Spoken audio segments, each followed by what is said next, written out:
officially launch on.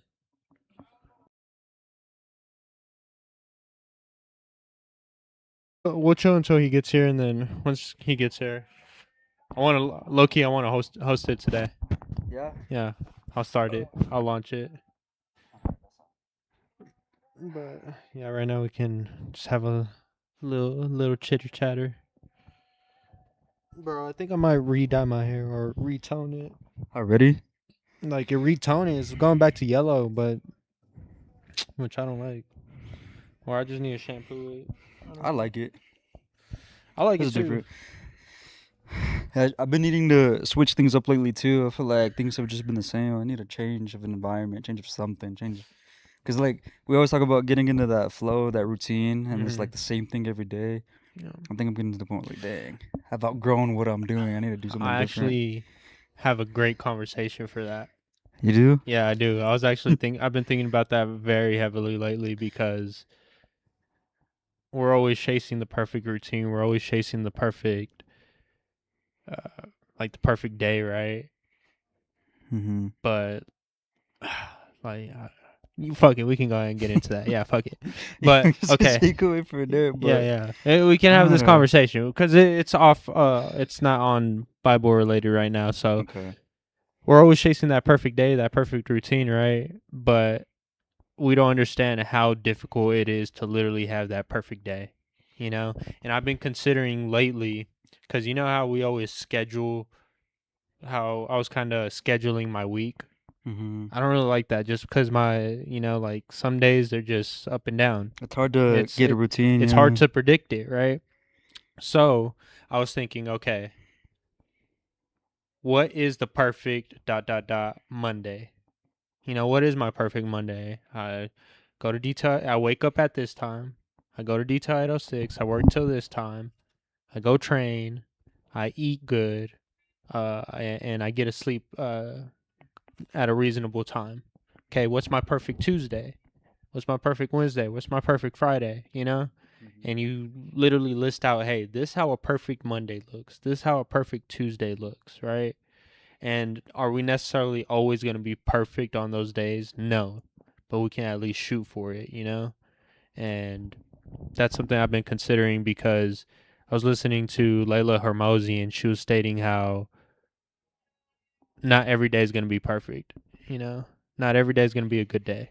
You know, there's always some shit that just hits the rocks and just throws you off your routine, throws you off your course. But fuck your mood, stick to the plan, you know? So that makes, I mean, you know I what I'm get saying? it, yeah, because it's like, I mean, at the end of the day, you can kind of see it as the routine is just getting better, but every day is going to be its own thing. Exactly. You know, and every day's a new day.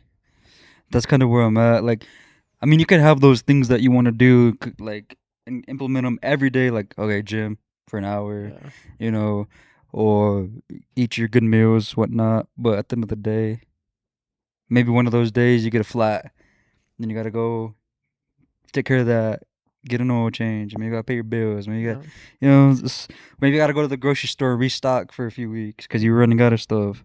Yeah, it's always some shit, one thing after another. But I think kind of how I'm saying, like, we can always shoot for that perfect day, and maybe on that one day we get it right. Maybe we do get it perfect, and it's like, man, you know what? I fucking won today. Like, I fucking beat today's ass. I got through it. I had my perfect day, you know? And the other days you're just like, you fall short, and you're just like, fuck, that shit sucked, but hey, you know, I was still able to do this. I was still able to do that, you know? Yeah. And that speaks of today. That speaks of today. What happened today? Well, I'm gonna wait for Derizi. I'll wait for Derizi on that one. Okay, so can you help me? Like, I'm trying to post this on my story. Mm-hmm. I don't know how to, like, you know, some people take a story and then they repost it themselves. Right, that's what it is. Yeah. And then that's what I thought it was, cause I was just trying to repost this picture. Yeah. But then when I like just take a picture, it's gonna send it to him. You can't. Do you know it sent it to him?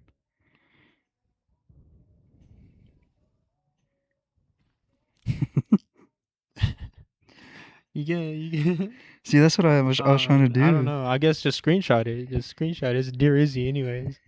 Yeah, he's gonna like look at his phone and be like, "Why do I got all these notifications from Jerome?" Like, what the heck? Why is this dude hitting me up like that? Shoot. And Drizzy's back. There he is. What's up? Perfect timing. What's up, fellas? How you doing? Perfect timing. Perfect timing. Yeah, we just started a little bit. Tried to get a little warm up in. I was telling Jerome that I wanted to host this one. I was leading this one. You were leading this yeah, one? yeah. So, yeah. We can all take turns leading the... Yeah, I want to lead this one. Hey, yeah, toss me one. Just toss it. You're low key gonna look at your phone and be like, "Bro, why do I have all Thank these you, sir. notifications from Thank you, sir. Nah, I was already getting a whole bunch of notifications. Because I'm trying. Screenshot it? Yeah, because I'm trying I to. was wondering who screenshotted it. I'm trying to share this thing. I told you, I was like, man, just do it. It's Drizzy anyways. Might as well. It doesn't let you know no more who screenshots it. Not even on when you post it to the friends? I know I only post on public. Yeah, I know. With the public, it doesn't. Oh, I only post on public. Yeah. That's what I really do too. But anyways, Thank you, sir. welcome back to the #1 podcast in the world, Confessions. I'm your host today, Raul KRUE, aka Ragu, with my brothers here to my right, Derek Dominguez, aka fatherderek, and to my left right here, Jeremiah Armijo, aka Jeremy, aka Brother Jerome, aka Blackie, AKA Daddy. But me and Jerome were having a pretty good conversation beforehand, and we were discussing how we kind of want to get in that routine again. Like, we need a new environment or something. It's just we need to log back in, right? And I was kind of stating it's like it's very difficult to have like those perfect days. And I was kind of seeing, I referenced how Layla Hormozi, she mentioned how difficult it is to have a perfect day and how rare it actually is. And I was also thinking about, because I used to be in the habit of scheduling out my whole week, but in reality, nothing goes according to plan. It's very difficult to be to the dot, to the T, and predict every single day. So I was starting to consider, like, okay, what is my perfect ... Monday? What is my perfect ... Tuesday, Thursday, etc., right? And I was like, we can always strive for that, but in reality, how difficult is it to have that perfect day? It's always something popping off. And I think, like, I was thinking how, let's just say we don't hit that perfect day, right? We can look at it as a negative, right? But I was thinking of today. Today's a good day, and it may not be in the way that we think, like, oh, it was the perfect day. Like, I was able to eat good, sleep good, get money, work out, this, that. It just went perfect. No. The reason why it was good to me is because at the end of the day, I'm still winning. And the reason why I say that is because today was bumpy day, especially for me. It sounds like you might have had a bit bumpy day as well, Jerome. Yeah. I know you had a bump just a while ago, literally. Probably a bumpy week, to be honest. Yeah, for some context, because the thought that I had about it was, okay, if the government would have told me to stay home again, like they did this past week, right? Would I be okay? Would I be happy? Would I be, doing still fine? But then I realized, like, dang, as soon as in a way, I felt like I lost power because I felt hopeless. Everything shut down. Didn't go to work. Couldn't go to work because they shut down like 3 days in a row. Mm-hmm. And that's why I work for the school. I didn't go to the gym because the gym's for the school. So I was like, man, I'm doing nothing all day, right? But thankfully, it only lasted, 2 or 3 days. But while I was doing there, I was just thinking a lot, thinking. I was like, I need a change of environment. Mm-hmm. This routine I got me better, but I feel like I've already outgrown my time here. Mm-hmm. I need more challenges. I need more, because I'm fine. I shouldn't be able to be sitting and doing nothing and be okay still. But it felt like that in the moment. So I had this thought where it was like, I need a new environment. I need new people. Because the way I see it, college like SBC is just to get you back on your feet, and it's a stepping stone to what you want to do. I feel like I've already fulfilled that part of it, so now I'm like even more excited for what's next. I'm like, okay, now let's bring it because I'm ready now. Like this stuff is cakewalk now. Like I could do it in my sleep, but it's boring. So when I get told to stay home, like like I'm okay without it. That's not good. I shouldn't be okay without it. Would you say it's like you want a new challenge? Like you've defeated the level that you've been on. Now you're ready for the next. You've leveled up essentially. Yes. And what's funny yes. is we always, at least me, I always like to tie life back into a video game because I think there's so many, connections there. But I think that's funny that you bring it up because I feel like this is all culminating towards one specific event that's bound to happen within the next few months. I don't know if we want to talk about it much or not, but our plans for the future to give us that next step that will lead us in our progression towards the lives that we're all pursuing in the. You know what I think is funny?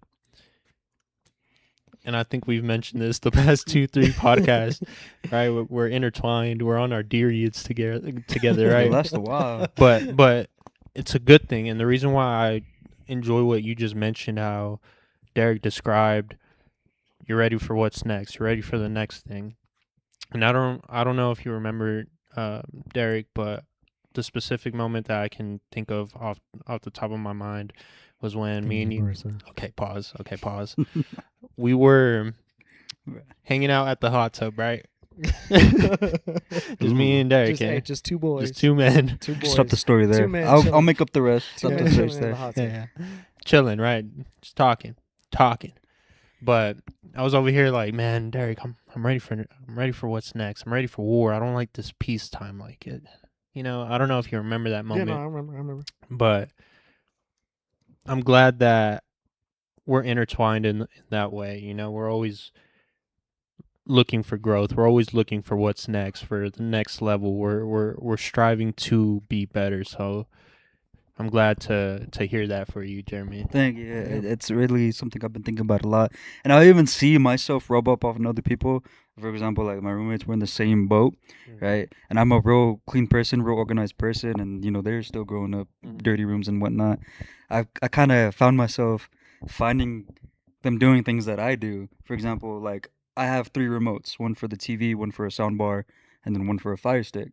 And I would get so annoyed when they would all be all over the place, right? So I would tell them, hey, put the remotes back, like, just put them back right there where you got them. And over time, I start walking by, I see the 3 pair always together now. They're like the 3 musketeers. Stuff like that. Or, the trash gets full. They're like, hey, like, the trash is full, I'm going to go throw it. Started doing that, now they don't let it get full. It's like I'm raising some kids in a way. So if I'm doing that for them, it makes me feel like, okay, I'm definitely on the right path because, these guys are not that much younger than me. Holding that standard. Yeah. And for them, if I'm doing that for them, imagine how I'm going to do it from friends or my kids, my nephew, nieces, stuff like that. It's only going to be even more of a standard for them. And it's like how we've touched on us being around each other always leads towards productivity because we are connected. How you mentioned, like, intertwined in our mission towards pursuing God above anything else, and then success, family, becoming the type of men that we believe can lead a household, and then eventually becoming, hopefully inspiration to many people, all the viewers of the Confessions podcast, number 1 podcast in the world. Subscribe if you haven't already. The type of men that we all aspire to be, we help each other grow, because I think we've all have also been in areas where we were in products, we were products of an environment, and it was mainly negative because of all the people that we were surrounding ourselves with. Not trying to say it was anything bad or negative, but it wasn't conducive towards us growing. It was us remaining stagnant or regressing. And so that's why I love being around y'all. Like, I love spending time with y'all because when I'm around y'all, I look up to y'all. Like, y'all are my best friends, y'all are my brothers, and y'all push me to be better. And so whenever I see you working hard, it makes me want to go that much harder in my own life. Whenever I see y'all growing closer and bigger in y'all's faith, it makes me want to, like, y'all we rub off on each other in the best way possible. And so I think we've touched on it plenty of times, but it's having the people in your life that aren't just to make you feel good, that aren't just to, share drinks with, get drunk, go to the club and all that, but it's having true friends in your life that help you become the man or the woman that you want to be in the future. Because when I think about it, I'm like, man, I want to be an excellent husband. I want to be an excellent father. I want to be an excellent son. And I'd look at Raul, like, man, Raul, how he's having to, or how he's been put in positions to where he's had to step up in his family.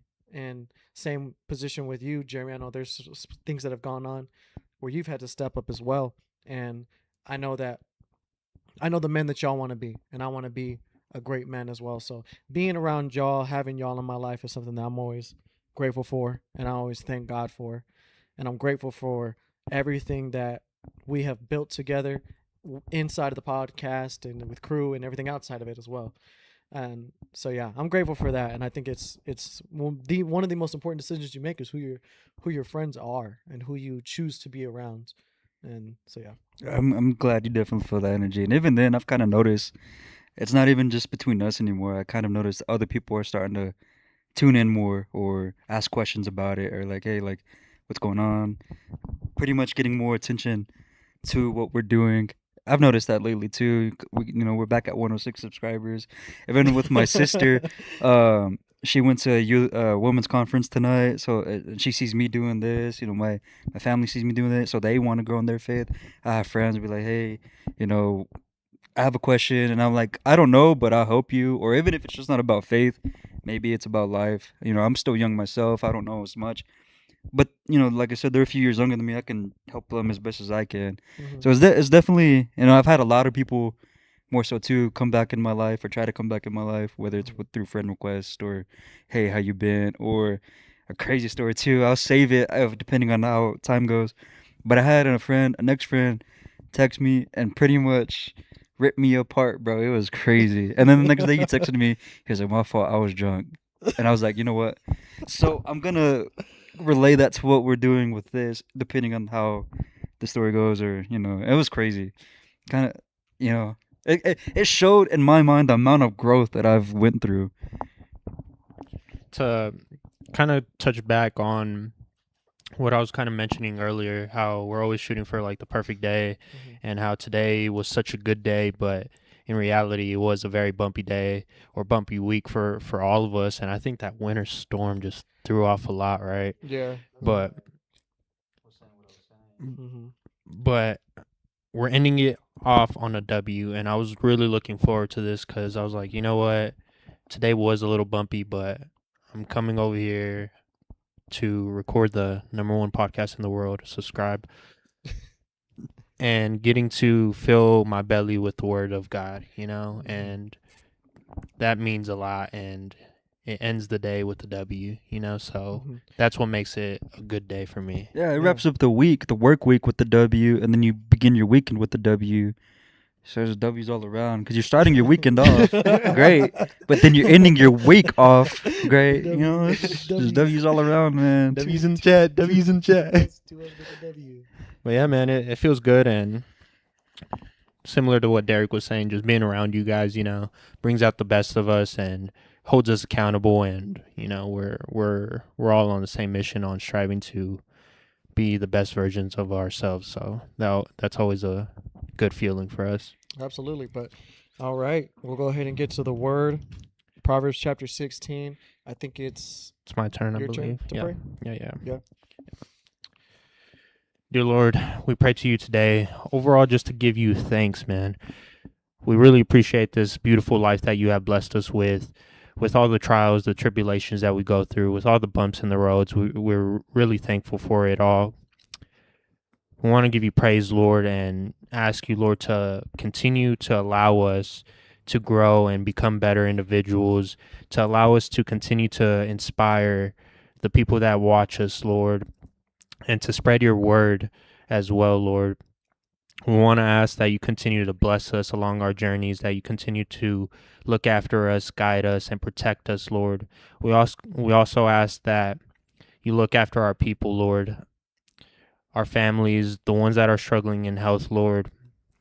We ask that you give your healing hand to them, Lord, and that you continue to guide them and protect them as well on their journeys, Lord. And we ask that you also look after the people that watch us, Lord, for the people that are watching us outside of this podcast and inside this podcast. And once again, Lord, we can't thank you enough, but in your name we pray. Amen. Amen. Amen. Amen. Alrighty. Well, you're taking the lead, right? So you can start. Where are we? 16. We're in Proverbs chapter 16, verse that says, "Praise God. Generational curse breakers, allow God to use y'all for His glory." Amen. Amen to that. Proverbs chapter 16. Okay. Mm-hmm. To humans belong the plans of the heart, but from the Lord comes the proper answer of the tongue. All a person's ways seem pure to them, but motives are weighed by the Lord. Commit to the Lord whatever you do, and he will establish your plans. The Lord works out everything to its proper end, even the wicked for a day of disaster. The Lord detests all the proud of heart. Be sure of this, they will not go unpunished. Through love and faithfulness, sin is atoned for. Through the fear of the Lord, evil is avoided. When the Lord takes pleasure in anyone's ways, he causes their enemies to make peace with them. Better a little with righteousness than much gain with injustice. In their hearts, humans plan their course, but the Lord establishes their steps. The lips of a king speak as an oracle, and his mouth does not betray justice. Honest scales and balances belong to the Lord. All the weights in the bag are of his making. Kings detest wrongdoing, for a throne is established through righteousness. Kings take pleasure in honest lips. They value the ones who speaks what is right. A king's wrath is a messenger of death, but the wise will appease it. When a king's face brightens, it means life. His favors is like a rain cloud in spring. How much better to get wisdom than gold, to get insight rather than silver. The highway of the upright avoids evil. Those who guard their ways preserve their lives. Pride goes before destruction, a haughty spirit before a fall. Better to be lowly in spirit along with the oppressed than to share plunder with the proud. Whoever gives heed to instruction prospers, and blessed is the one who trusts in the Lord. The wise in heart are called discerning, and gracious words promote instruction. Prudence is a fountain of life to the prudent, but folly brings punishment to fools. The hearts of the wise make their mouths prudent, and their lips promote instruction. Gracious words are a honeycomb, sweet to the soul and healing to the bones. There is a way that appears to be right, but in the end it leads to death. The appetite of laborers works for them. Their hunger drives them on. A scoundrel plots evil, and on their lips it is like a scorching fire. A perverse person stirs up conflict, and a gossip separates close friends. A violent person entices their neighbor and leads them down a path that is not good. Whoever winks with their eye is plotting perversity. Whoever purses their lips is bent on evil. Gray hair is a crown of splendor. It is attained in the way of righteousness. Better a patient person than a warrior, one with self-control than one who takes a city. The lot is cast into the lap, but its every decision is from the Lord. Proverbs chapter 16. That was pretty good. Yeah. It's different a little bit. Yeah, I don't know if I've ever mentioned, but Like on verse 16, it says, "Get wisdom, how much better it is than gold." I don't know if I told the story where like when you're going through like raising a Catholic, you go through your commandments, and one of them, when you get your, I think it's called confirmation, you have to choose a gift, like one of 7 gifts, and mine was wisdom. I don't know what the other 6 were though. I have no idea. You know what I'm talking about though? Yeah. Yeah. I got it. But mine was wisdom, so I really like this. So I even that had me thinking too, right? It's like my gift that I, chose was wisdom through my confirmation. That's the same one. I just keep it. I didn't ever fix it. But I went back. I was like, okay, what if I go back to the beginning, right? Because honestly, when we first started, I didn't really get it. I didn't know. Now we're chapter 16. I'm starting to get it more. So I went back to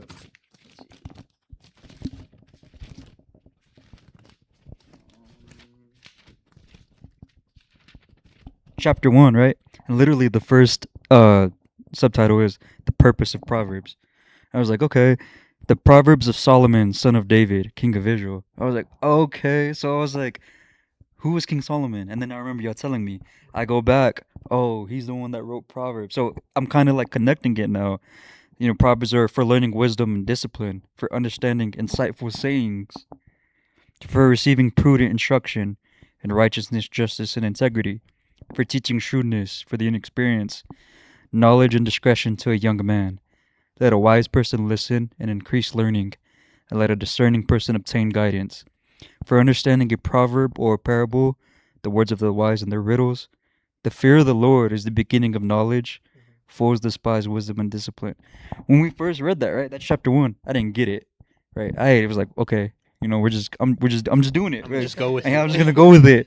But then, as far as we are, I go back and read it. I'm like, oh, okay, that's what it is. This is what we're doing.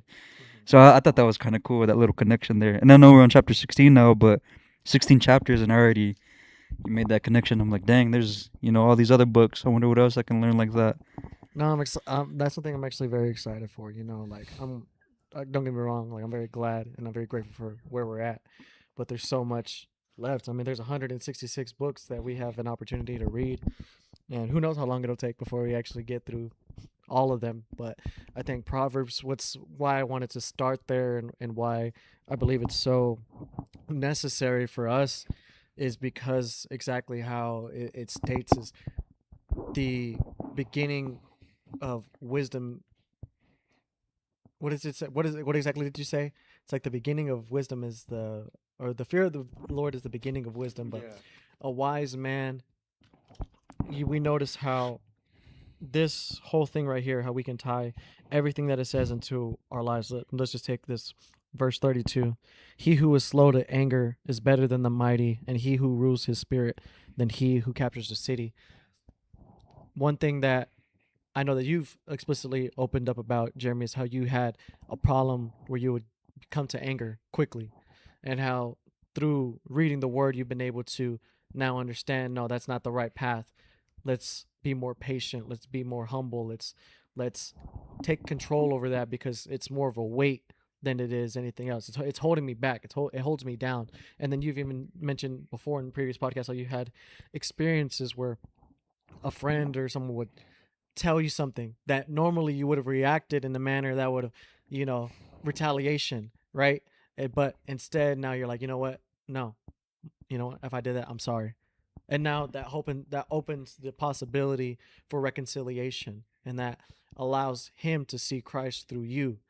You know what I'm saying? Like, so it's not just, oh, well, these are just wise words and whatever, but it's a life that if you are to adopt the teachings here, it'll bring you closer to God, and it'll bring you closer to the man that you want to be in the future. And you'll understand how much more of a peaceful life that you're able to lead, instead of being so controlled by your anger, or to be controlled by your pride.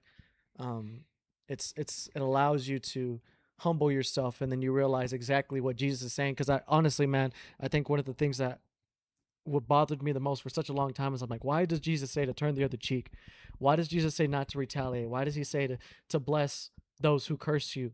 It never made sense to me until now that I'm getting older, now that I'm starting to experience those things where I've had, you know, moments in my life where I felt betrayed by people who I loved, and I felt like I wanted to retaliate, or I felt like I wanted to hold anger, right? And it's like not retaliating, turning the other cheek. It's more so for your sake. It's for your peace, for you to protect yourself from your anger, from what you naturally want to do whenever someone offends you. It's all to it's all for your betterment. It's not for them. It's not to say, "Oh, well, I used to interpret it as, oh, what? Am I supposed to be weak? Am I supposed to be a pushover?" No, it's not about that, because it's about maintaining control. And the person who has self control is the one who's really strong, the one who doesn't allow his emotions to, lash out and manifest themselves in negative ways. That person is the one that's truly powerful. And I didn't understand that. I wasn't able to draw the lines between the two, but now I understand whenever Jesus says in Matthew to turn the other cheek. I get why he's saying that.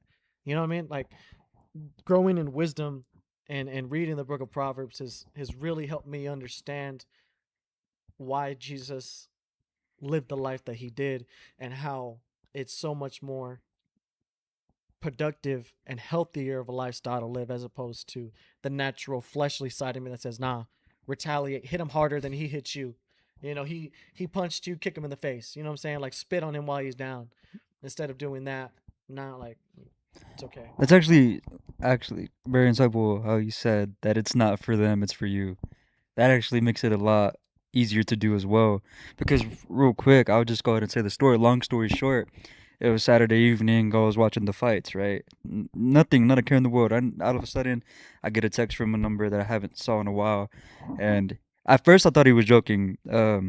And I'm not gonna name drop, but he, if he's watching, he knows who he is, and depending on how he feels, that's up to him.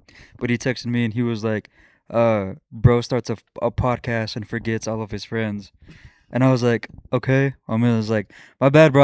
I didn't forget you, but I don't know. I don't have time to be texting you all day, this and that. And then, he started getting more angry and more angry. So this was my ultimate test, right? I did kind of get a little upset. I was like, bro, like, stop being a girl, man up, get stuff done, right? And my eyes, like, that was a little mean, but I could have been way worse, right? So I guess that kind of offended him. Told this whole story. He was like, "F you, you're a piece of this." He was like, "I loved you like a brother. You're fake. You don't hang out with me no more." I was like, "I've invited you to come hang out so many times, and you don't come." And I was like, "All right, my bad. I'm sorry." And he was like, and then I told him, I was like, "Well, I'm busy. Where you live is 2.5 hours away from me. I don't have time to do that." And I was like, "Well, if you feel like that, I'm sorry." And then I ultimately told him, I was like, "But I hope you mean what you say, and I want you to stand on what you're saying, and I hope you don't regret it. But I'll let you be, and I'm sorry for how I made you feel. I'll see you at the top." And then that's when he texted me the next morning. My bad, I was drunk. I didn't mean any of that. But at that point, the bridge was already burned. So I could, be like, "Hey, it's all good. I forgive you." But that's just really in my timing now. I mean, I don't feel no type of way against him. It was just more surprising that happened, and that was more my ultimate test to this, because I could have easily be like, "Oh, whatever," but I was like, "My bad." I was like, "I'm busy." The only mean thing that I did say that he probably could use to me was like, "Stop being a little girl, man up." Like, we don't got time to be texting all day. Yeah. But then after that, I was like, okay, he's probably drunk. I already thought about it. He's already mad, singing paragraphs. Okay, maybe that threw a little bit more gas in the fire. But then after that, I was like, okay, my bad. De-escalated it, and then that's, everything we talk about, I put it into practice right there. We're practicing. It's game day, and I did it, and I was like, okay, yeah, worked out, and so I felt good. It's a little win, but yeah. I think it's interesting that you say that, because I think there are people that I feel could come say something similar to me, and I try to tie it back into one thing that Raul has talked about, and what we've all talked about is just like, at the end of the day, we are individually selfish in our own ways, and I don't think that's wrong necessarily. But I think the people that love you, that truly support you, are going to support you there regardless, right? Like, the people that want to see you win are going to be like, well, I don't expect you to be hanging out with me every day. Even us throughout the week, we really don't speak to each other that much out of the week. I mean, me and Raul, we run into each other every once in a while throughout the week. But other than that, whenever we hang out, it's to do this, right? And so even that right there, I wouldn't expect to see Raul every day, to hang out with him every day, because I know he has stuff that he has to do. I got stuff that I got to do, and same with you, Jeremy. Like I wouldn't expect us to hang out all the time like how we used to, especially because whenever we used to hang out, it was not productive at all. It was the opposite of productive. We were still hanging out, right? Was it wrong? I wouldn't say that, but I would say it wasn't productive. And so now it's choosing to be productive with your time, and you see, like, I think it's a clear example of like what I was talking about earlier, the friends that help build you up, the friends that help lead you towards your goals. And unfortunately, whenever you do start to like, okay, who are the people in my life that actually are helping me grow, you'll realize a huge subset, especially the people in your past, they're not necessarily the ones that are helping you grow. You don't want to forget them. You don't want to wish bad on anybody. Like I think one of our slogans is okay, wish nothing but the best. I'll see you at the top. Yeah, that's right. But it's a good at the one. same time, I think it's you taking accountability. Like, you know what? I'm sorry, and there's not much else I could do about it. Like, I don't know what you want me to do. Yeah, I don't know. I can't change anything. I still got to do what I got to do. And it was a tough pill to swallow, to apologize to someone who was raged against me when I felt like I had to apologize for doing me, for getting better, for working, for being productive. I had to apologize for being grown. So and it was kind of a hard pill to swallow, but I was like, you know what would Jesus do? It's all right, whatever. If that's what you want to do, then that's what you want to do. So it's definitely a hard pill to swallow now, apologizing for things that you feel like aren't your fault, but that's just the way things are. I've kind of been battling that in a way for a while now as well, because I mean, when you ask yourself, when I ask myself, okay, what do? All I do is work. All I do is work on my business, work out, train, eat good, stay locked in basically 24/7. And similar to you, Jeremy, and I'm sure Derek can even relate to this, but sometimes just people go and have a problem with you, and then you question like, okay, well, what am I doing so wrong? Like, what am I doing to hurt you?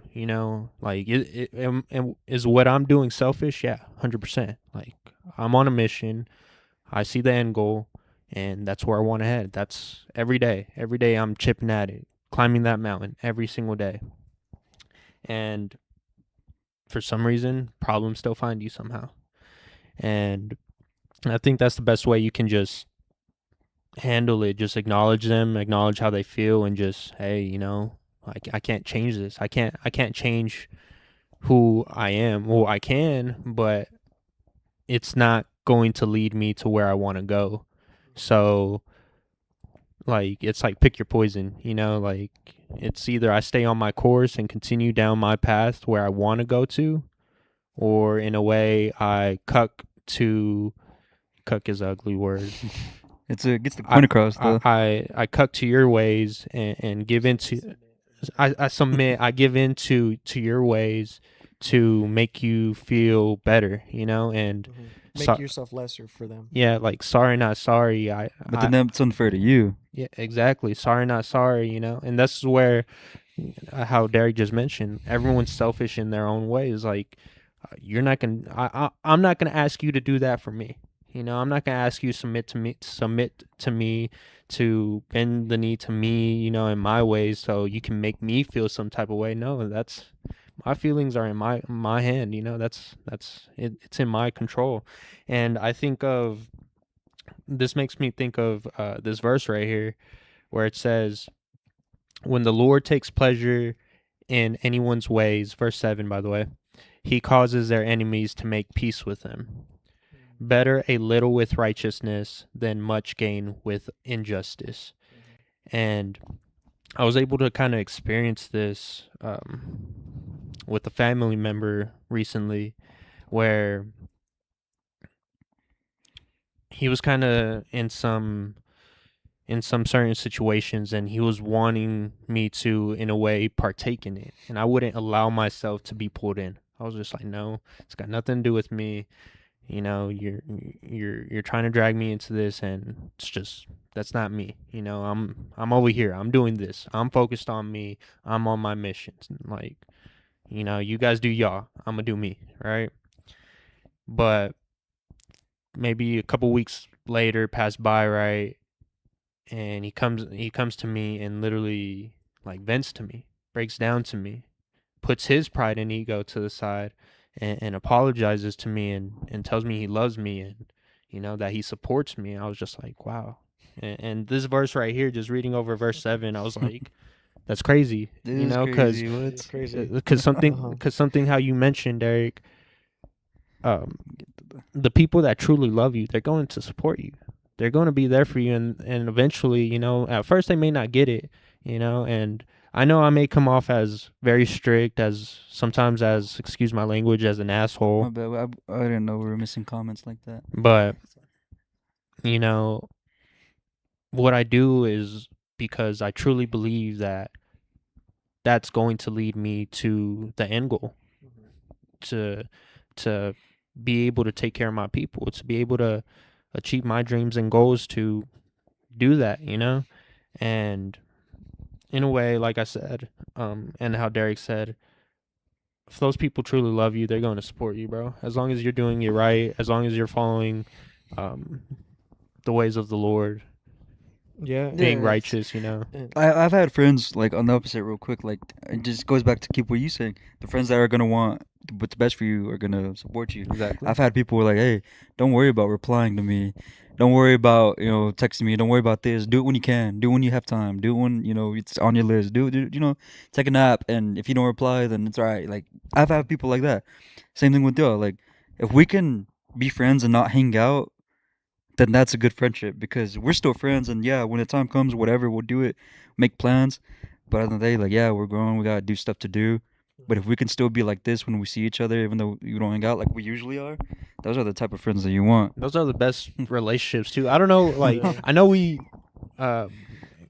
barely see each other. Like we see each other maybe once a week, right? Which is a lot compared to how I see other people. Exactly. But when we do come together, it's just nothing but catching up, good vibes, and we're just like, bro, it's like every week ideas flowing. You know, every week is a new bro, year. And it's like, it's one thing too. I'm able to, unlike I'm with majority of people in my life, I'm able to confide in y'all, and there are things that I tell y'all that I don't tell anyone else, because I know that y'all understand where I'm at, and not just as like, but like as a man, as a young man, and who I aspire to be. Y'all understand exactly what it is I'm going through, and very few people can say that they do know exactly what's going on, and all the things that go on in my mind, the mistakes that I've made, and the processes that I'm going through currently, everything in my life that's going on.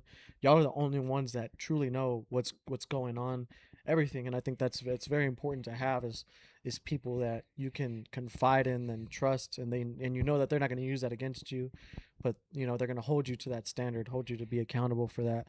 But I think one thing comment said, we lean on our flesh, it can go wrong because pride can come in so quickly. And as it says right here in verse 18, it says, pride goes before destruction, and a haughty spirit before stumbling. It is better to be humble with the spirit, with the lowly, than divide the spoil with the proud.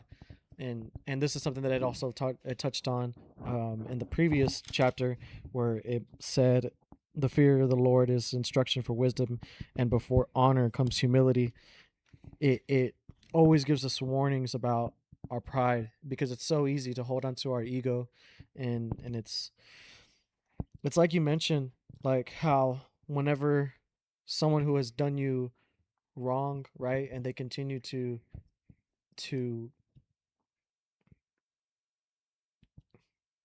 I wouldn't even say speak negatively, but you think negatively, and there's things that continue to happen that continue to fall out.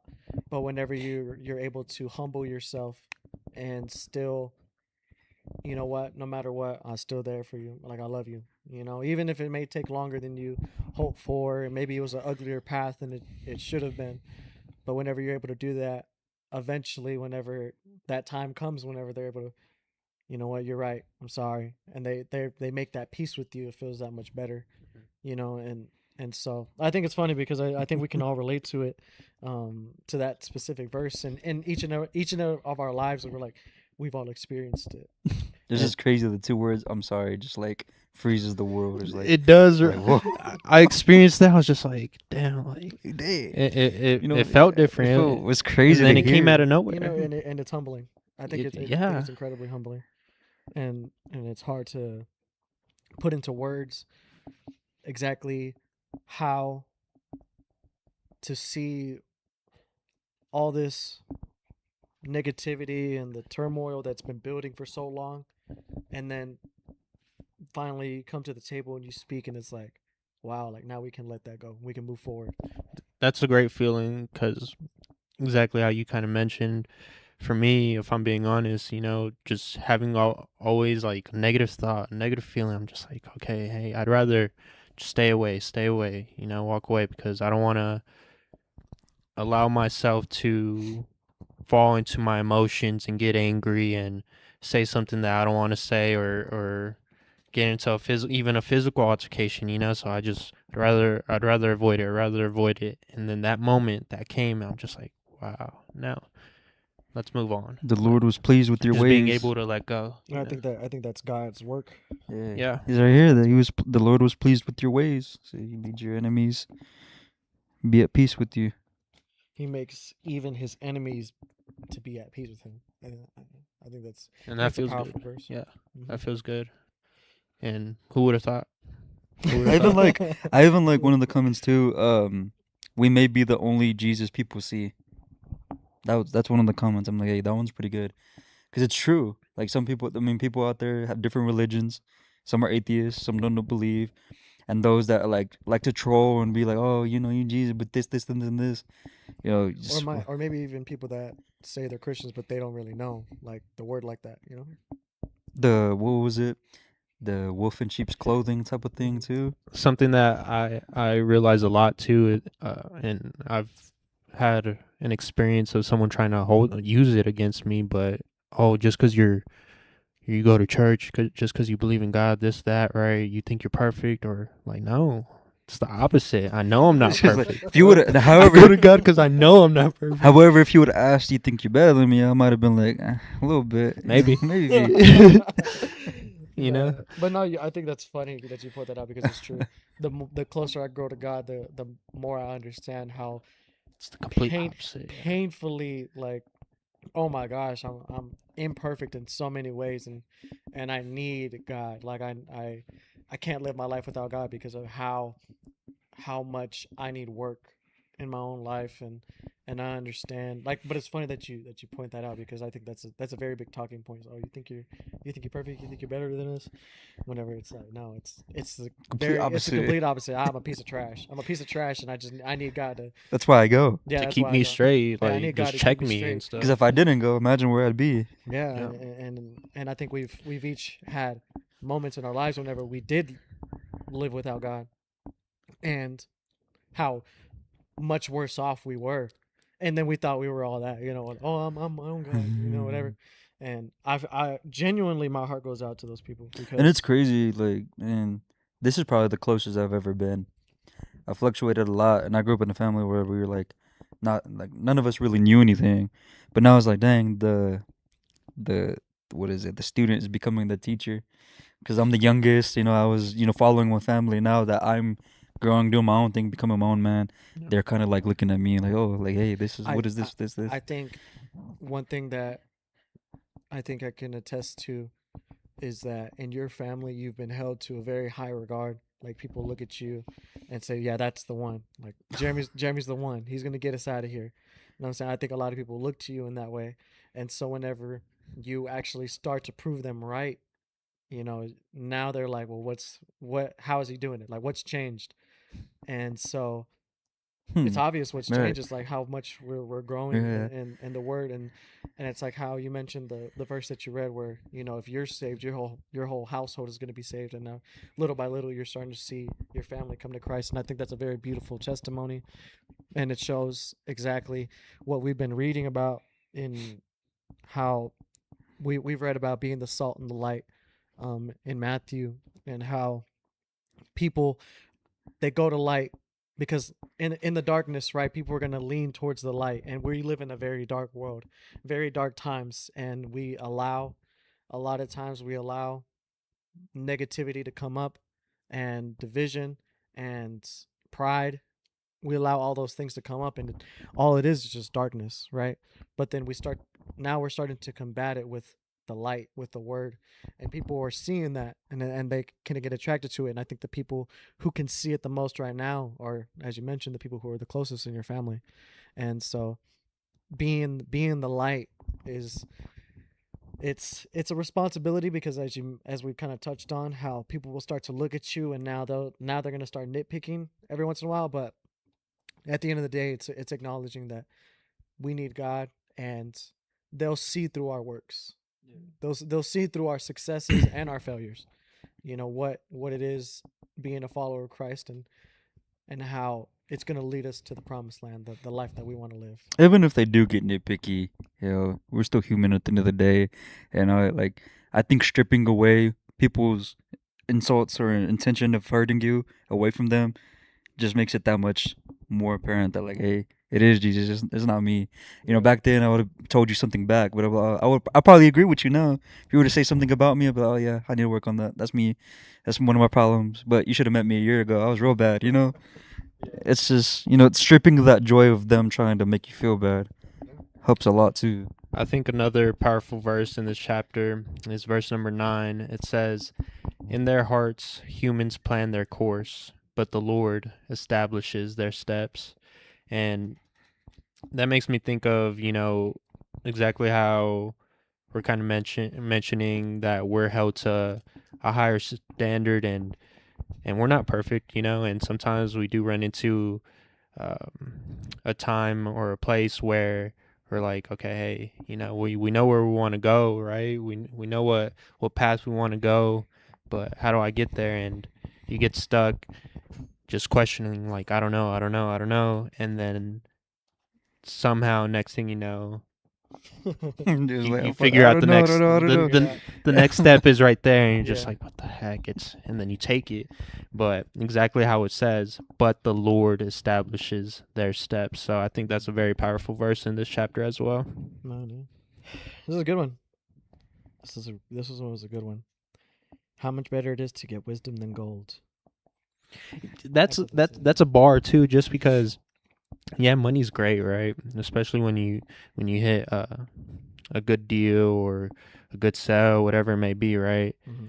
But I think the best wins are when you gain that wisdom. You learn from that trial, from that tribulation, and I think that's the best high you can ever get. Yeah, the saying "knowledge is power" is true.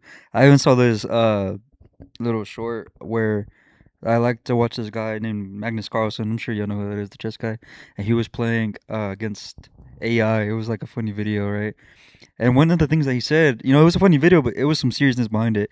And he was like, if we're not learning, then what are we doing? Like, it was like, does AI know that was a mistake? If he doesn't know that it's a mistake, then what are we doing? If we're not learning, if we're not growing, then what's the point?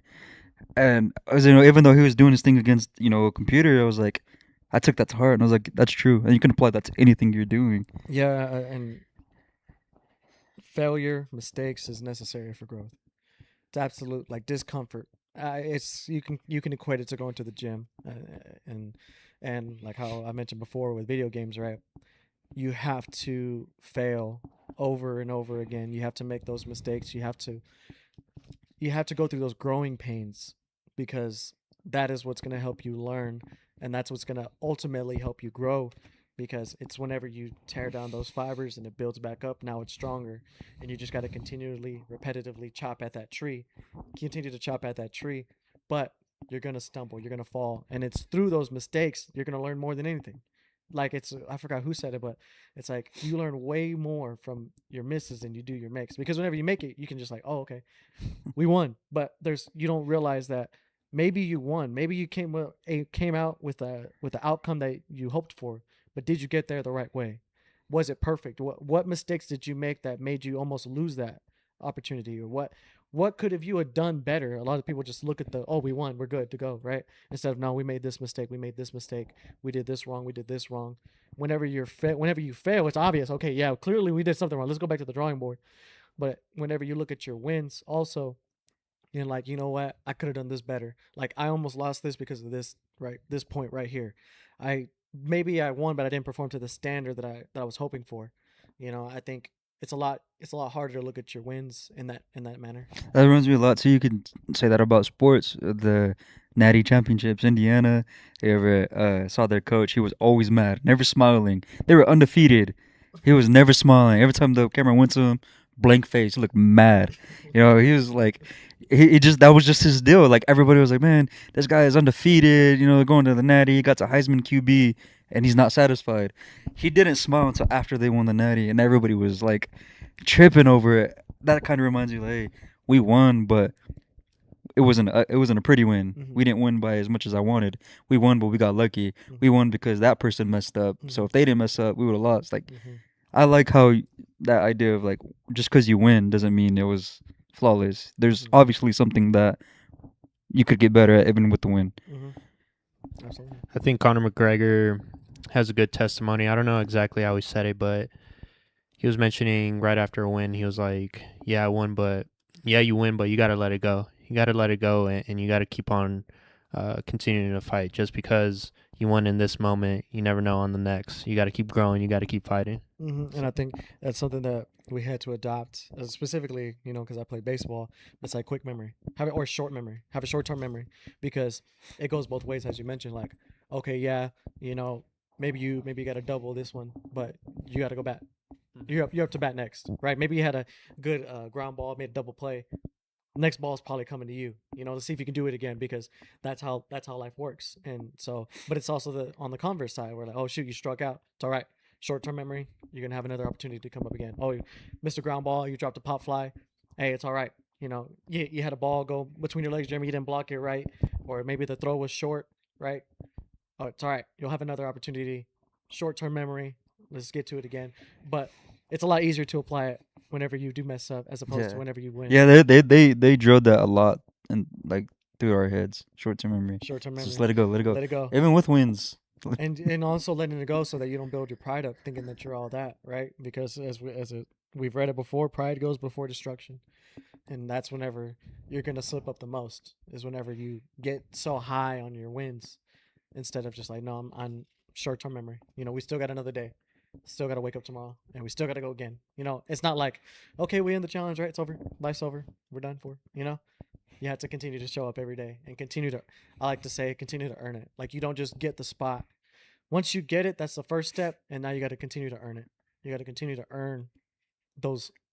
I like how John Cena said it once. He's like, I'm a human being on a spinning rock in the middle of space, right? It's like, my goal is, at the end of every day, I want to earn that sunset. And whenever I set my head to rest, I'm at peace with what I did for the day. It's like, that's all I'm trying to do. I just want to earn the sunset every day. And so that's why I like that example, because especially that verbiage, I don't like using the word deserve. I much prefer the word earn. And so when I think about it, taking it day to day, because we like to attribute every day to, oh, it's Monday, Tuesday, Wednesday, Thursday, it's January 2025. But if you really think about it, right? What do you really think about it? A new day is just the earth, rotating one time. Every day is a brand new day in this universe. Every day is a new day that no one has ever experienced and no one will ever experience again. It's brand new. Every day is unique and individual. So when you look at it like that, it's like, wow, this is a brand new day. Let's earn the sunset. Like, this is a brand new day. The mistakes that I made yesterday, guess what? It's a brand new day. Or same how we've been talking about. I won this day, but today it's a brand new day. Now we got to go out and win this one again. And so, Yeah. I like that saying. I want to actually put that in my notes. It's today's branding day. What'd you say about it's a day nobody has experienced and no one will ever experience again. Yeah. That's a bar. Yeah. Puts it in perspective. It does, because we like to attribute, oh, it's Monday, it's a terrible day, oh, it's Tuesday, no one likes Tuesdays. But when you genuinely think about it, like, take yourself out of it, look large scale, no. This is a brand new day. The universe is always changing. We'll never get to experience this particular day again, you know? Yeah, and I really love it too because I relate to it a lot. I love space. I love learning about like the planets and stars and all that. So I do too, like, man. it's amazing what's out there, and like take away the labels. Another day is just the Earth spinning, Yeah. and I'm like, okay, Monday's not even a real thing. No, it's not. We just made it that, you know? Mm-hmm. But that was good. All right, let's move, because I know we've been on here for a little while. It's a good chapter. That was a good chapter. Yeah, that one was good. All right, now we're moving to Matthew. I think we are in chapter 13.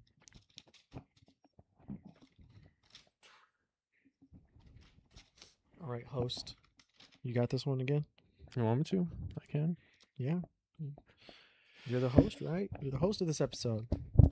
Okay. If you say This one's so. kind of long. We don't have to read all of it. We usually don't, actually. It's like, yeah, we but only read parts of it. All So right. we'll just read until we feel, with like The host will read. The host will read. The host will read. Right. The host will Alright. read. Right. The host will read for this episode. Yeah. Right. Until it transfers to the next person. The parable of the sower. The same day Jesus went out of the house and sat by the lake. Such large crowds gathered around him that he got into a boat and sat in it, while all the people stood on the shore. Then he told them many things in parables, saying, A farmer went out to sow his seed. As he was scattering the seed, some fell along the path, and the birds came and ate it up. Some fell on the rocky places, where it did not have much soil. It sprang up quickly because the soil was shallow. But when the sun came up, the plants were scorched, and they withered because they had no root. Other seed fell among thorns, which grew up and choked the plants. Still, other seed fell on good soil, where it produced a crop, 160 or 30 times what was sown. Whoever has ears, let them hear. The disciples came to him and asked, Why do you speak to the people in parables? He replied, Because the knowledge of the secrets of the kingdom of heaven has been given to you, but not to them. Whoever has will be given more, and they will have an abundance. Whoever does not have, even what they have will be taken from them. This is why I speak to them in parables. Though seeing, they do not see. Though hearing, they do not hear or understand. In them is fulfilled the prophecy of Isaiah. You will be ever hearing, but never understanding. You will be ever seeing, but never perceiving. For the people's heart has become calloused. They hardly hear with their ears, and they have closed their eyes. Otherwise, they might see with their eyes, hear with their ears, understand with their hearts, and turn, and I would heal them.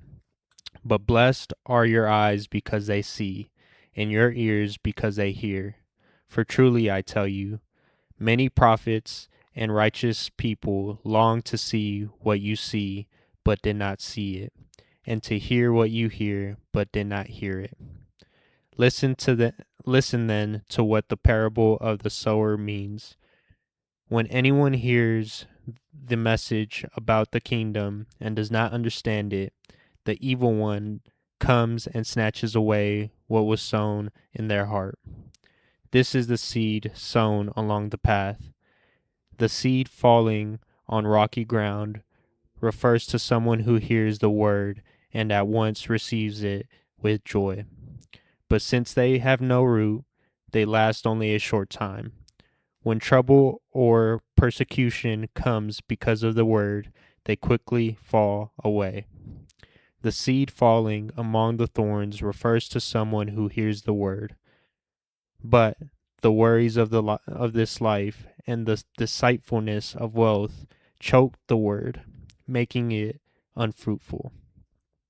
But the seed falling on good soil refers to someone who hears the word and understands it.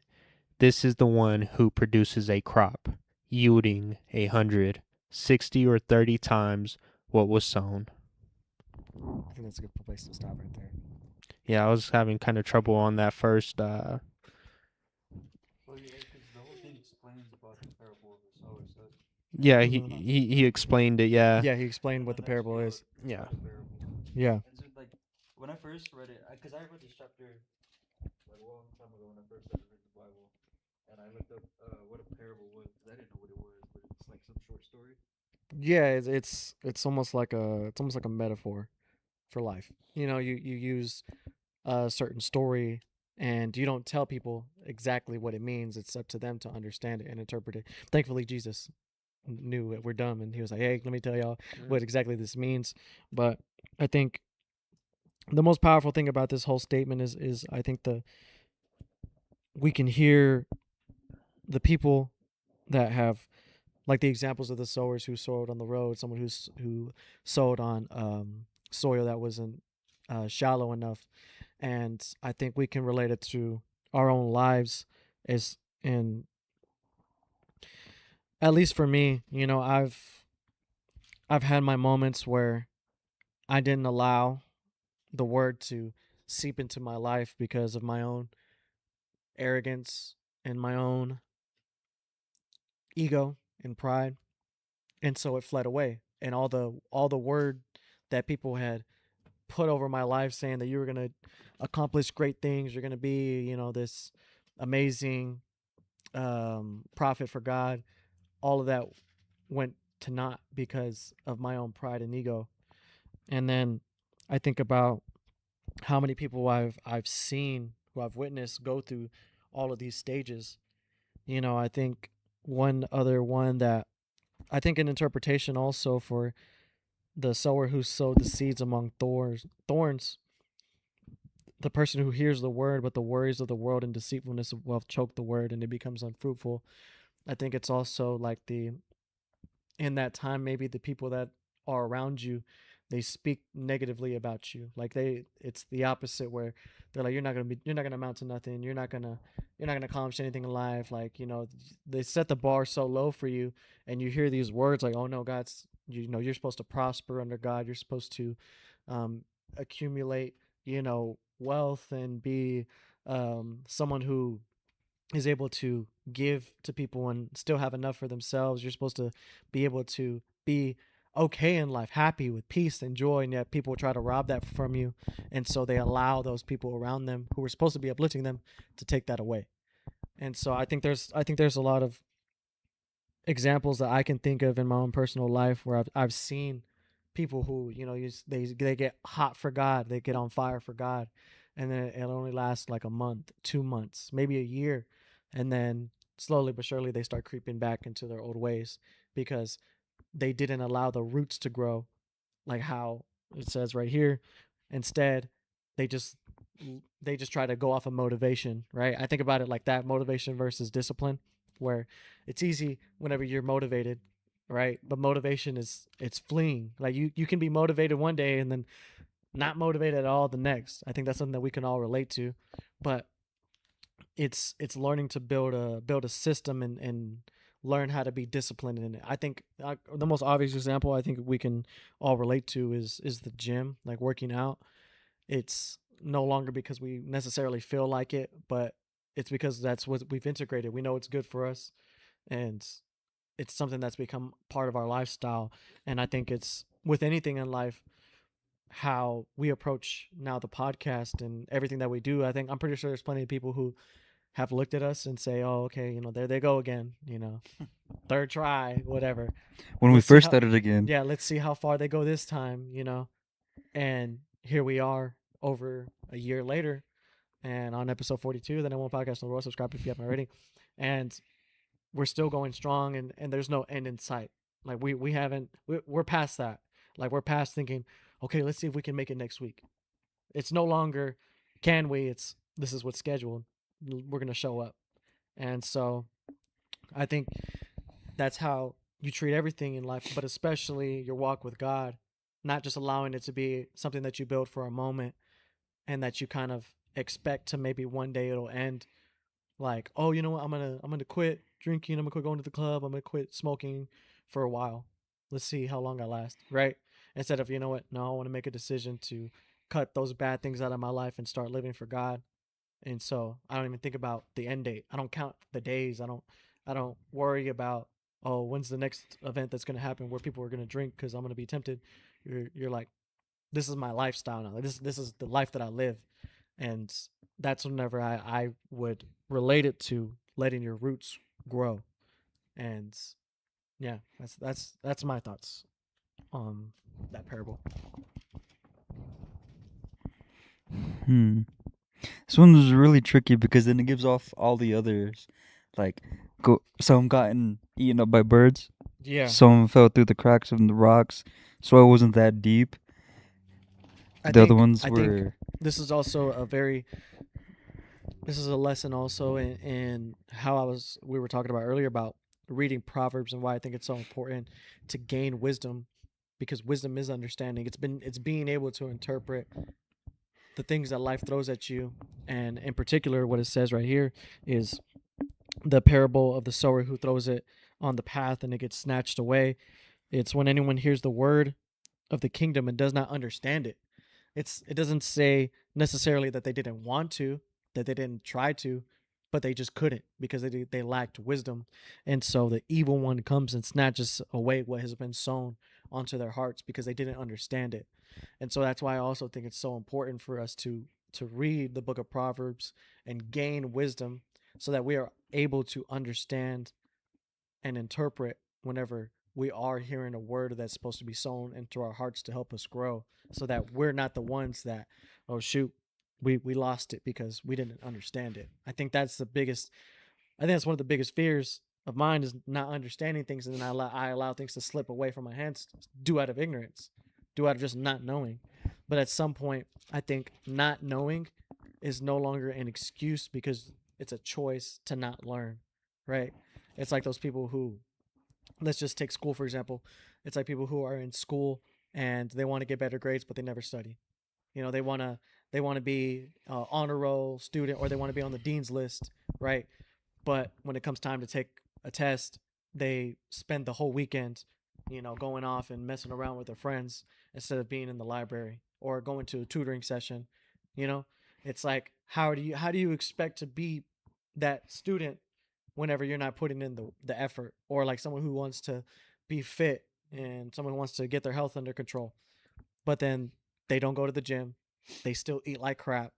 You know what I mean? It's like you have to follow the path. If you say you want to be something, then you got to walk that path, and not just, oh, one day it'll just happen out of nowhere. Boom, I'll have. It's crazy how you say that too, because I've literally just been experiencing that all this week, right? We get some homework assignments, and they're actually pretty difficult. I'm like, dang, I don't understand it. I gotta go to the tutor. I gotta go office hours. I gotta go study, right? And here I am spending hours of my day, all day, trying to learn and get better, to not drop the class, to pass, to do what I want to do. And I see other people, oh, I'll do the homework, another day. I gotta go do this. I'm going to Lubbock. I got plans. I'm leaving. Cause I'll ask people, hey, you want to do this with me? Nah, I got plans. I gotta go. Maybe next time. I'm like, okay. I guess I'm really in it by myself, right? Or even with the gym. I go to the gym. Oh, I don't want to be here. I feel sick. Started cutting them under an hour, but I'm the only one there. And I'm like, okay, all these things that are uncomfortable, taking hours of my day, doing by myself, it's going to pay off because everybody else is choosing the easy route. Mm-hmm. I'm going to go home this weekend. I got plans. Like the homework thing. I don't want to spend my weekend doing homework. Well, dang, I grand scheme of things, it's like, dang, I'm giving my weekend night to do this. But then I think about it, they're going to be doing it right before it's due, be all wrong, fail, whatever. Yeah. And then they're going to blame everybody but themselves. And I'm like, I don't want to be that person. And you know what's funny is all the resources that are available to you are available to everyone else. And it's never been easier. It's never been easier. Literally, they give you with this. They give you the textbook Here you go. It has all the answers in the textbook if you read it. Oh, the recreation center. It's free to all the students who pay tuition. They can go there if they want, right? And so it's like these resources are available to everybody, but the ones who choose to do it, or the ones who choose to use those resources, are the ones who succeed, and then the ones who don't, they're like, why am I struggling? It's crazy. God, are you sure you're telling me 20,000 people go to the school and only 3 are in the gym? Only 1 is with the tutor. Like, bro, what? Yeah, and then you could like let's extrapolate a little bit. Let's take a bit of a bird's eye view. Think about it. This word right here, it's free. It's absolutely free. Anyone can go and get a Bible. They can download the Bible app. It's absolutely free. I'm sure they can find a Bible at the Goodwill for a few bucks, right? And then same thing, if you want to get healthier, when you go to the groceries, just don't buy the bad stuff. Buy the good stuff. Maybe you could be just like, oh, I can't afford a gym pass. There's gym passes for $10 somewhere. But if you really are opposed to saving like that type of money, then you can work out at home. Push-ups are free. Push-ups are free. Sit-ups are free. Pull-ups, they're free. Like there's going for a walk. Bro, all these things are resources that are available to everybody, and then they don't use them, and they're like, why are only these people succeeding? Why are they the only ones that are? Why are they doing better than me? You know what I'm saying? Why am I still struggling? Why am I still stuck? And I think that's exactly how it says right here. Whenever anyone hears the word of the kingdom and does not understand it, they don't understand that. I don't know. It's ignorance at some point, but I think it does turn to arrogance, because then you're literally choosing to not use those resources. Like, how arrogant do you have to be to know that you're struggling and yet not seek help when it's out there for you? Like, how arrogant do you have to be to know that you're living a life that's leading you in the wrong direction and yet you don't get help, right? Like, how arrogant do you have to be to think that you can go through this life all on your own willpower, on your own fleshly desires, and conquer it and win?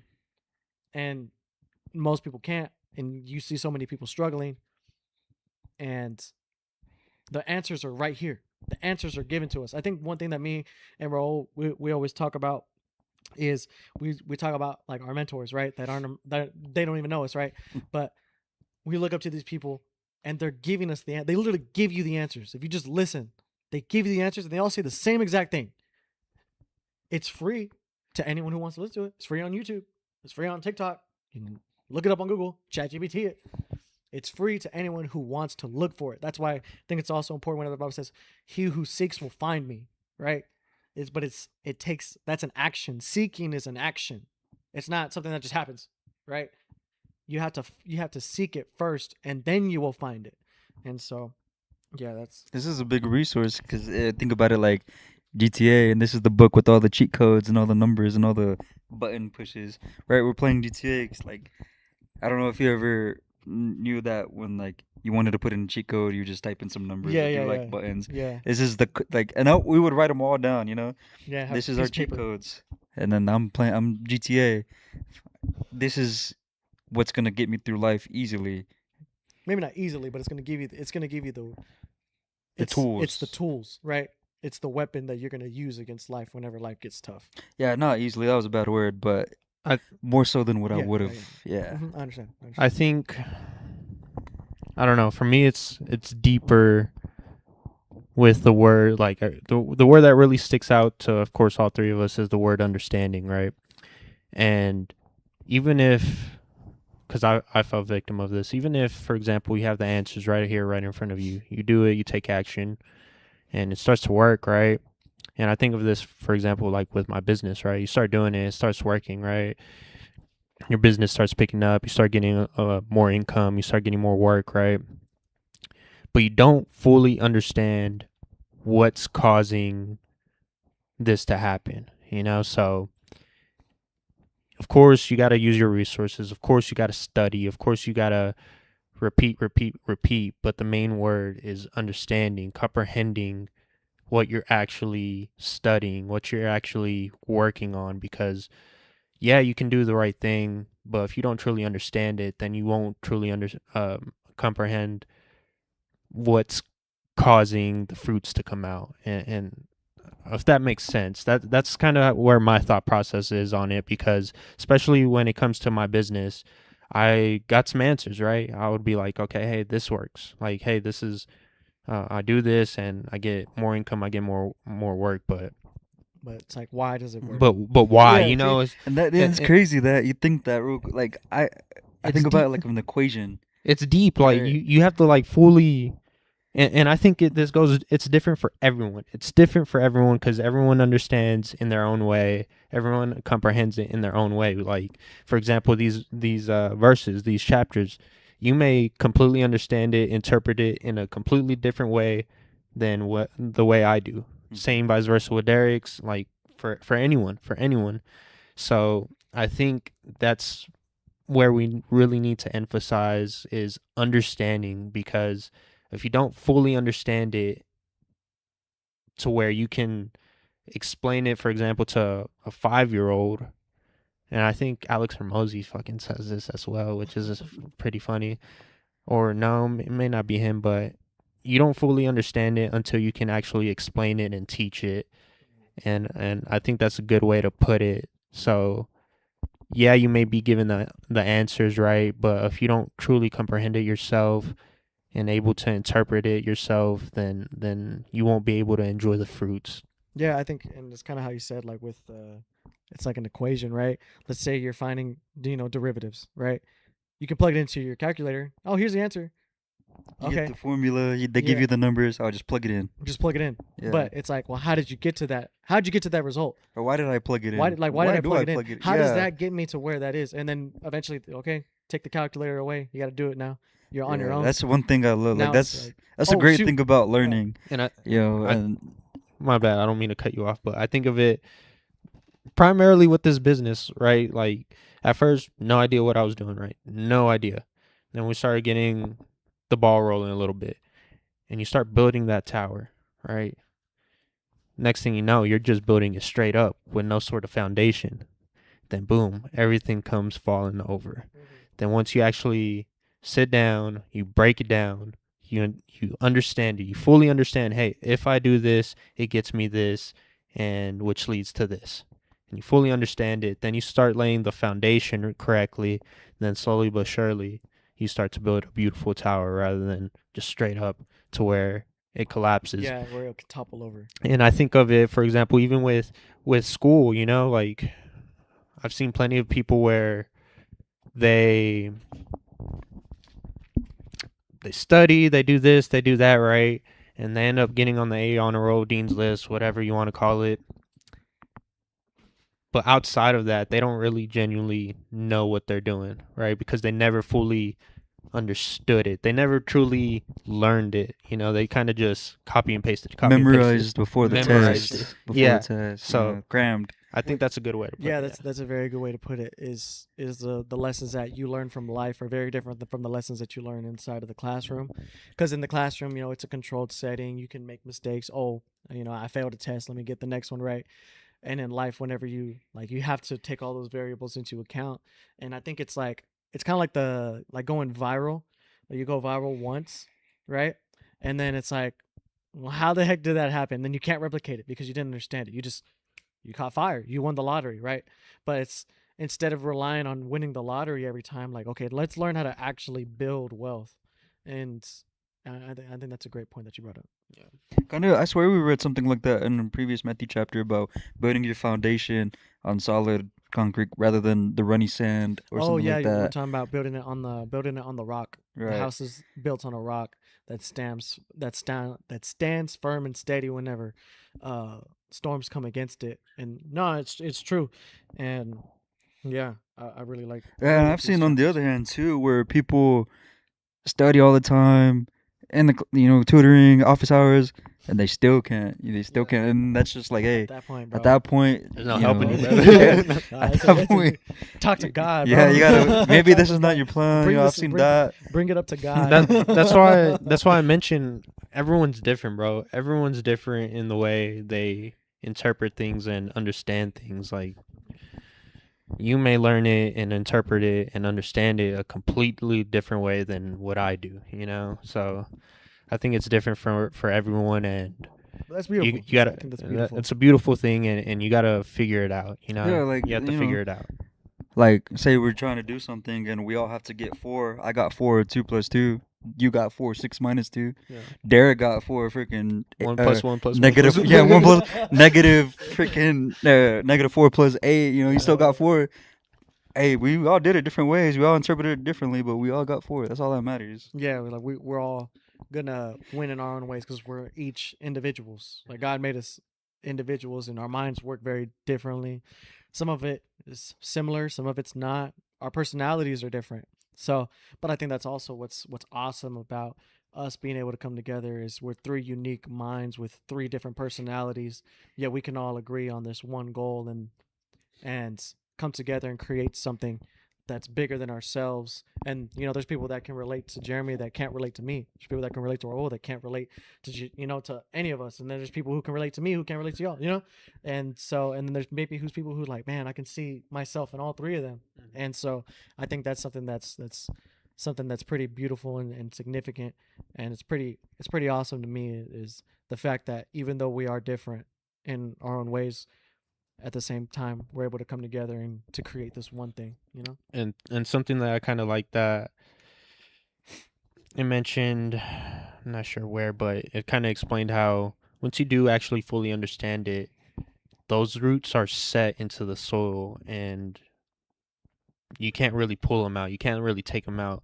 And I think of it as once you know, and no one or nothing can take that away from you. Mm-hmm. And I think of, for example, with God, for me, it took me a while to have complete faith in him and complete understanding that, hey, God is real, because I had to go through my lessons. I had to go through my failures, my mistakes, and God was the one that pulled me out of them. And then once I was able to actually experience that and understand, hey, this is God's doing, then I was like, okay, hey, yeah, sorry, not sorry. You can't take my heart, you can't take my mind away from believing in God, because something how Kobe Bryant says, when you're carrying that cross and you can't pick it up, you can't carry it no longer, and he comes and picks it up for you, that's when you'll know.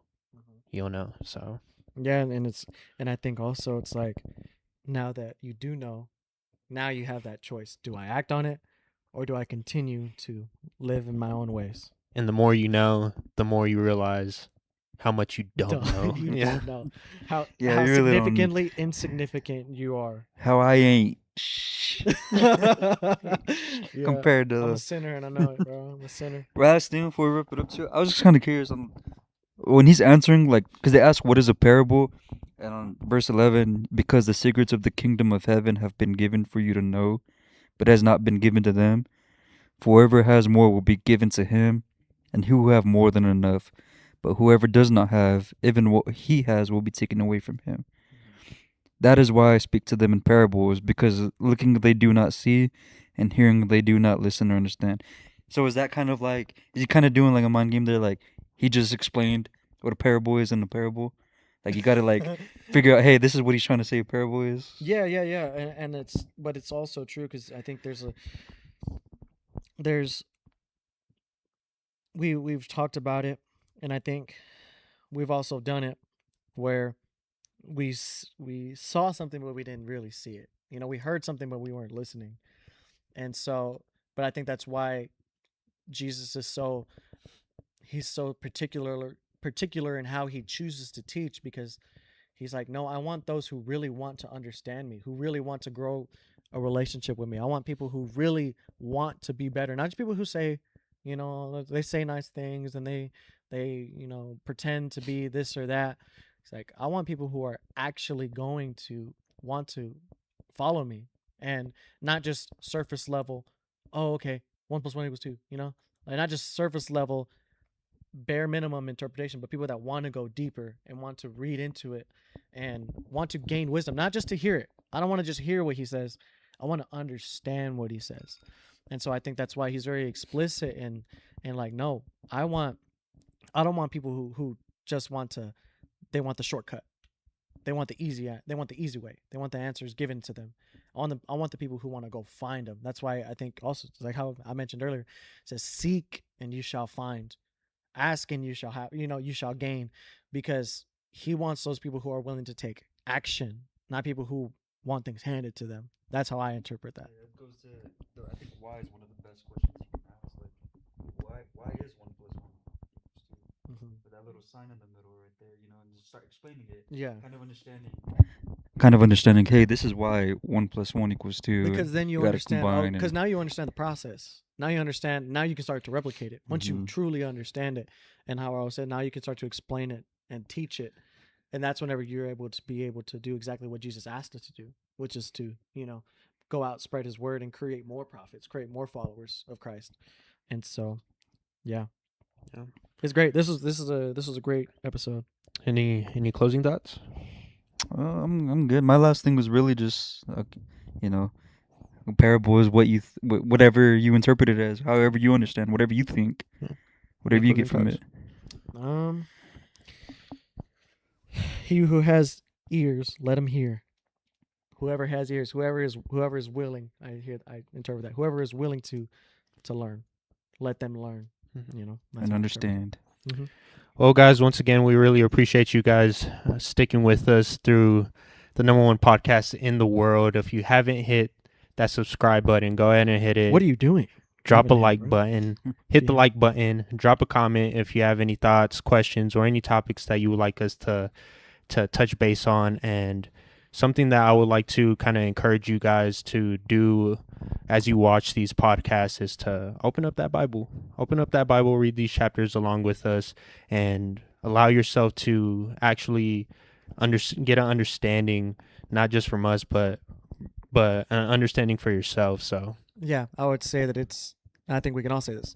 It's so much different whenever you're actually able to read it yourself and experience what God's trying to read, what God's trying to tell you in your own life, instead of just hearing it over the internet or at a preaching, even at church. It's so much different. It's so much more satisfying whenever you read it. It is. And you can literally feel the presence. You can literally feel the energy coming into your heart. But overall, once again, guys, thank you once again for watching the #1 podcast in the world. Subscribe if you haven't. We'll see you guys on the next one.